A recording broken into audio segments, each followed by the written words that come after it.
Green economy, sebuah tema yang akhir-akhir ini ramai diperbincangkan. Meningkatnya kesadaran masyarakat dalam menjaga keberlanjutan bumi dan juga generasi selanjutnya melalui praktik ekonomi yang baik, sejatinya itu sudah menjadi ciri-ciri bahwasanya aktivitas ekonomi yang kita lakukan selama ini itu tidak baik-baik saja. Tentunya ia juga berkontribusi besar dalam kerusakan lingkungan kita saat ini. Lalu, apa sih lantas ekonomi hijau atau green economy ini? Jadi green economy atau biasa kita sebut sebagai ekonomi hijau ini merupakan suatu konsep baru dalam memandang aktivitas ekonomi untuk mengurangi dampak lingkungan dan juga bertujuan dalam meningkatkan sustainable perekonomian atau menjaga keberlangsungan ekonomi dengan tahap yang berkelanjutan. Dikutip dari salah satu sumber, konsep green economy atau ekonomi hijau ini diinisiasikan sebagai suatu konsep yang berkeadilan sosial dalam menggunakan sumber daya. Artinya konsep ini benar-benar mengefisienkan penggunaan sumber daya yang ada. Maka untuk green economy ini dapat kita terjemahkan sebagai ekonomi yang rendah atau tanpa karbon.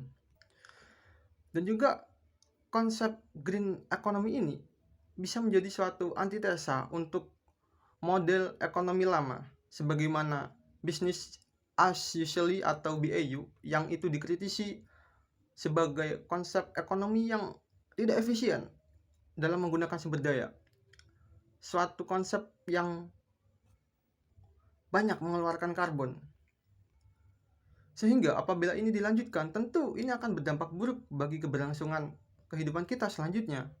Maka dari itu, konsep green economy ini lahir sebagai antitesa untuk mengurangi dampak negatif yang akan muncul dalam keberlangsungan bumi di kehidupan selanjutnya.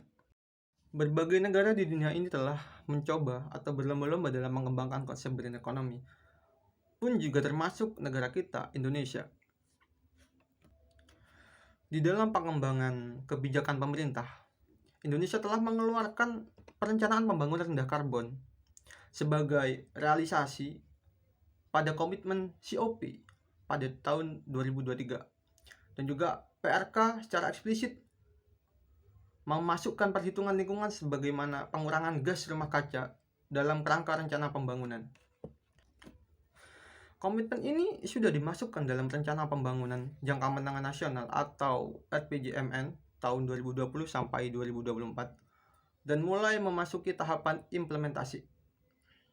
Menurut Kementerian PPN, terdapat 3 sektor prioritas energi, air landscape, dan juga infrastruktur yang dipilih oleh pemerintah dalam jangka dekat untuk disesuaikan dengan National Determined Contribution dan juga Development Sustainable Goals.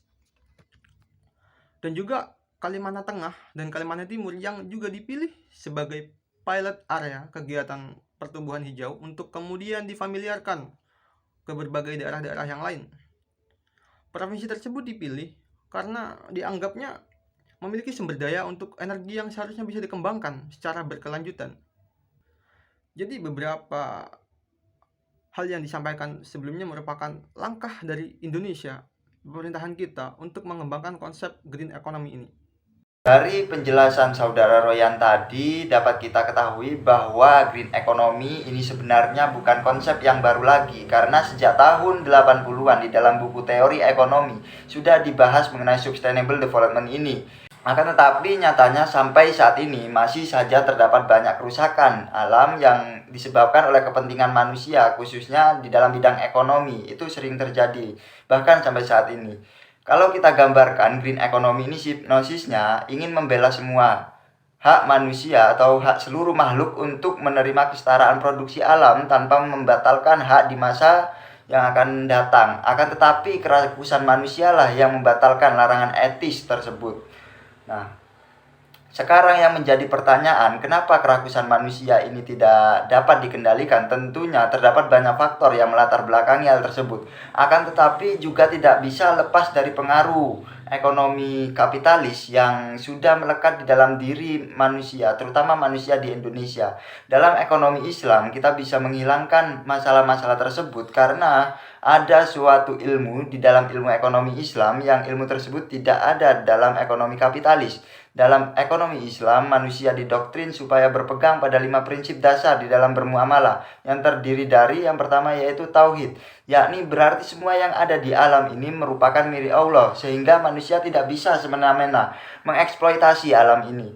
Yang kedua yaitu keseimbangan atau dalam bahasa Arabnya mizan. Jadi dalam Islam manusia itu dituntut untuk memperhatikan keseimbangan 3 hal, yakni hablum minallah, hablum minan nas, dan hablum minal a'lam. Dalam ekonomi kapitalis mereka lebih fokus pada hablum minan nas saja. Nah, ketiga yaitu khalifah. Di dalam Islam, manusia merupakan khalifah di bumi. Seringkali khalifah ini diartikan sebagai pemimpin saja. Padahal di dalam Islam, khalifah itu bukan hanya sekedar pemimpin. Di dalam Islam, pemimpin itu lebih ke melayani atau stewardship seluruh kehidupan, seluruh hal yang dibutuhkan oleh bumi. Yang keempat yaitu amanah, yakni berhubungan dengan sikap tanggung jawab. Jadi segala hal yang dilakukan oleh manusia harus dipertanggungjawabkan atas apa yang dilakukannya tersebut, baik kepada Allah atau disebut hablum minallah, kepada manusia yang disebut hablum minan nas, dan kepada alam hablum minal a'lam. Nah, dari penjelasan-penjelasan tadi bisa kita simpulkan bahwa green economy ini memiliki suatu kesamaan yang erat dengan konsep ekonomi Islam. Nah, jadi bisa kita hipotesiskan bahwa green economy ini sebagai pendukung konsep ekonomi Islam atau pendukung pertumbuhan ekonomi Islam di Indonesia, karena secara konsep dasar mereka memiliki kesamaan. Nah, diharapkan green economy ini bisa menjadikan perekonomian Indonesia menjadi lebih baik dan tentunya lebih memperhatikan kehidupan yang akan datang dan tidak mengeksploitasi alam yang menyebabkan ketidakefisienan ekosistem di alam ini.